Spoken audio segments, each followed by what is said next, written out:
ஜெர்மனியில் 2025ஆம் ஆண்டின் தொடக்கத்தில் கழிவுகளை அகற்றுவதில் குறிப்பிடத்தக்க மாற்றங்கள் நடைமுறைக்கு வந்த போதிலும் அவை உரிய முறையில் பின்பற்றப்படவில்லை என குற்றம் சுமத்தப்பட்டுள்ளது.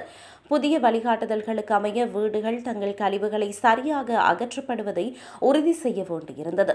இந்த நிலையில் முறையாக கழிவுகளை பிரித்து அகற்றாதவர்களுக்கு அபராதம் விதிப்பது தொடர்பில் அவதானம் செலுத்தப்பட்டுள்ளது. காகித அட்டை, பழைய ஆடை, உணவு கழிவுகள், கண்ணாடி, பிளாஸ்டிக், உலோகம், கட்டுமான கழிவுகள், பேட்டரிகள், மின்சார உபகரணங்கள் போன்ற அனைத்தும் தனியாக பிரிக்க வேண்டும். இவற்றினை உணவுக்கு பின்னர் மீதமுள்ள உணவை எஞ்சிய கழிவுகளில் அப்புறப்படுத்தக்கூடாது என்று வலியுறுத்தப்பட்டுள்ளது. மறுசுழற்சி செய்ய முடியாத அல்லது மக்காத கழிவுகளை மட்டுமே மீதமுள்ள குப்பை தொட்டியில் அப்புறப்படுத்த வேண்டும். உணவு எஞ்சியவை கரிம கழிவு தொட்டியில் அடங்கும்.